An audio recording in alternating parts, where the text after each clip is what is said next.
One day long ago in heaven, the Almighty was holding court as usual. The topic at hand was a perplexing one. They just don't believe in me, God said. No matter what I do or say, no matter how many miracles and gifts, no matter how green the earth or how pleasant the sunshine, they just don't believe in me. So he summoned all of the satraps, seraphs, and angels throughout the wide realms of heaven to see if some solution could be found, some way to make it easier for people, especially their children, to believe in him. One by one they came and appeared before his holiness, the Most High, bowing before him.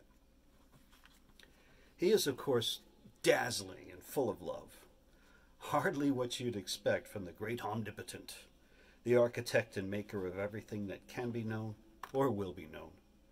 His warmth and smile makes even the coldest heart quickly abandon its chilly fortress.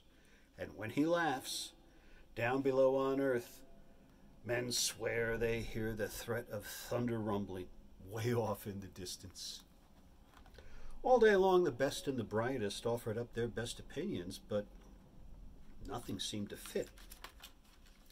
Then, late in the afternoon, one tiny little cherub with a reputation for mischief and delight found himself next in line with nothing to say or offer. But with a flash of insight, he grinned from ear to ear. "It's because you're too big, sire," he said after bowing as magnificently as he could before the great king. "You remember me, don't you? Basking in the radiance of light and joy and glory, almost getting a tan. I'm the one who stuffed oranges and bananas and apples and figs into the toes of your stockings last year." God looked down upon his humble servant, the last and littlest cherub. "Oh, yes, of course I remember you, little Tialo," said the Heavenly Father, suddenly full of mirth. "My delightful little prankster. Speak. What was that you said at first?" "It's because you are way too big, magnificent one," replied Tialo playfully. "You're just too darn large for them to get their arms around, in a manner of speaking, O great one. It makes them," lowering his voice to the barest whisper, "you know, afraid." Afraid! The Ancient of Days sat back and stroked his long white beard with his thumbs. "He's right," thought the Almighty. "I am big. Quite large, in fact. I'm the big enchilada. Perhaps I am as scary as little Tialo says." With that, the wisest counselor leaned forward again. "What do you suggest, my little cherub?" he asked. "Scale you down, Almighty One," began Tialo, the littlest cherub. "Make you more bite-sized, more human." "More human!" roared the Almighty, tossing his head back, and that laugh, that great big belly laugh that shook the foundations of heaven itself, gushed forth, echoing about the air. Down below on earth, men looked fearfully over their shoulders. There was that distant thunder again. God's belly shook like a bowl full of jelly. "But I already did that, Tialo, my little one. Or haven't you noticed my son, my dearly beloved son, sitting right here beside me?" Tialo bowed low. "No, of course not, Your Highness. Your Majesty," he said humbly, looking up into the eyes of Jesus, the mighty Son of God. His eyes are like flames of fire. "Hello, Tialo," said Jesus, grinning. Tialo squirmed a little, not afraid but conflicted. He always struggled to understand that whole thing. Why the heir and inheritor of all things would leave heaven and become a newborn man-child down there on earth. He had everything, thought Tialo. Why would he leave it? "What's all this about Papa being too big, my littlest cherub?" beckoned Jesus. "Are we downsizing?" "The whole of heaven," and attendants broke into unrestrained laughter and loud guffaws at that point. Jesus is pretty funny when he wants to be. Tialo felt a little sheepish, but he continued. Well, yes, your kindness. Make him smaller, more human. My guess is that he's too big, too scary, too... Infinite? Quipped Jesus. Yes, infinite, that's right, said Tialo, the littlest cherub. We need to make him more manageable, less intimidating, something smaller. That way grown-ups and children can get a handle on him, start to think of him more. If at least they think about him, then maybe they'd come to believe in you, sire, with all due respect. All those in attendance around the throne looked profoundly thoughtful at that point. They all knew only too well of God's perplexing dilemma. How dearly he loved each and every single one of them down there, but most of them never even look up. Not once, their entire lives. Only a handful ever really feel comfortable with the Almighty, and that from long years of toil, trial, and prayer. The gap is just too vast. That little cherub just might have something there, interrupted Gabriel the archangel fearlessly. Oh, my King and Lord, nothing can ever take away from your grandeur and power. But perhaps a scaled-down version of yourself just might pique some interest. What are you driving at, little one? Well, I'm not sure myself, said little Tialo, suddenly thrilled at being the center of attention. We might create a mythological character of some sort. You mean like a hero? Asked the Father, the Almighty.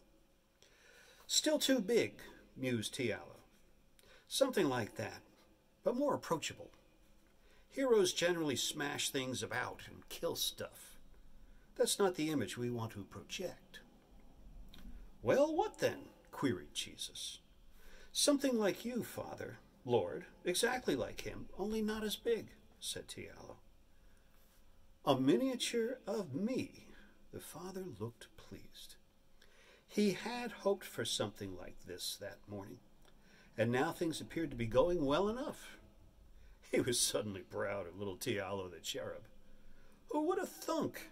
He thought to himself, chuckling. We've got to give them something they can look at, something they can see. They have an awful lot of trouble when they can't see anything, said Tialo. A man? Asked Gabriel. Well, yes, a man, but not flesh and blood. A myth, a legend, something like that, said Tialo, the smallest cherub. What's he look like, this man? Asked Jesus. I think it's nothing but a big public relations bungle. Sophia Wisdom spoke up suddenly. She had been holding her tongue as usual throughout. You're going to wind up with more misconceptions than ever, oh my love, addressing the Father. Perhaps, O beauteous one, said the Father Almighty. But we're just talking here, just kicking things around. Besides, little Tialo seems to be on a roll. Let's just see. Well, you'd have to make him look a lot like you, sire, said Tialo. And thanks for the vote of confidence, your grace and holiness. I appreciate that. Well, I'm good at tricks and mischief, so here goes. And with that, Tialo, the littlest cherub, spun this idea of a man who wasn't real, with a long white beard and piercing merry eyes, who sees everybody and keeps a record of who's been naughty and who's been nice, flying around magically, giving gifts to young and old alike without discrimination, all over the world. Taking a hint from Sophia Wisdom's outburst, he decided to give this mythological character a female counterpart to himself, a missus who loves him at least as much as Wisdom loves the Father. In short, the whole thing began to take shape, and the angels chimed in. Well, you can't have him just flying around the world with the missus. She's got to either stay at home or else you've got to give them something to fly around in, together, you know. What's he dressed in? Animal skins? How are you going to tie him in with the miraculous birth of Jesus? Will he have a name, this nobody who's somebody, who's not even invented yet? Asks Sophia Wisdom. I know. Just let me think. Poor Tialo, the littlest cherub, was all in a tizzy. Nobody had ever taken him seriously before, ever. He was, after all, just a little cherub who loved to make his fellow angels laugh with good-hearted pranks and tricks. Now he was on the spot. The sun was going down and the heavens were being lit with stars. Why don't you give it a rest, little cherub? Said God the Father mercifully. It's getting late. Besides, you gave me a big boost, little Tialo. I feel better, anyhow.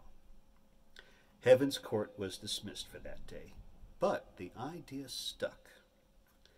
That was the year St. Nicholas of Myra got the idea of walking about the city, distributing small gifts to children and the impoverished, in honor of the great gift God gave the world with the birth of his son in Bethlehem.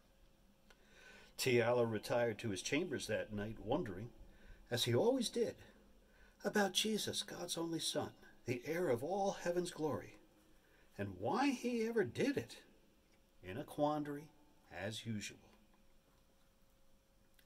The Bethlehem event, to Tialo, was a source of wonder and amazement. Every day of his life he constantly tried to understand it, but the whole thing just eluded him, again and again, time after time. Time after time, thought little Tialo. It was eons and eons ago, in man's reckoning of time and history. But Tialo still remembered the great rebellion in heaven and the war that had ensued. That luminous angel, may his name forever be cursed, had almost stormed the throne in a fury, and great conflict raged in heaven until Michael and the bigger angels threw down the large army of traitors to the earth below, where they remain captive to this day, awaiting in terror the Father's final judgment and their eternal doom. He shuddered to think of it. I know I'm only a cherub, thought little Tialo to himself. Such things are way beyond my powers. But still he wrestled restlessly, trying to grab onto it somehow. Time had passed, even by heaven's standards, a long time. Then Jesus, the great and mighty heir himself, arose, and of his own accord had suddenly departed. Therein lay the mystery. Tialo knew nothing of God's counsel and the rescue mission that would fulfill all of the grand design of God's plan since before the foundation of the earth was made, long, long ago, even before the Great War. All he knew about it was Jesus' sudden departure and the vague sense of emptiness in heaven's realms. Heaven's champion had gone forth to conquer, he knew, and had won the greatest triumph that will ever be. But Tialo's inquiry always stopped there. As an angel, he longed to peer into such things. What he didn't know was that Jesus had left the realms of heaven's glory to be born the least of all peasants. No room at the inn, the story tells. Tialo, the littlest cherub, never was assigned to the choir of thousands, the vast angelic host that sang the night of the Savior's birth, while sheep herders kept the midnight watch by their campfires in the hillsides outside of Bethlehem. These men were frightened, of course, but later, when they had gathered their wits again, they ventured into Bethlehem, where they found the newborn baby Jesus, just delivered, hours before. Unknown to all the world of men and all angels as well, the terrific invasion and conquest of the Dark Lord's rule, may his name be cursed forever, on earth began with his tiny cries. End of part 1, to be continued.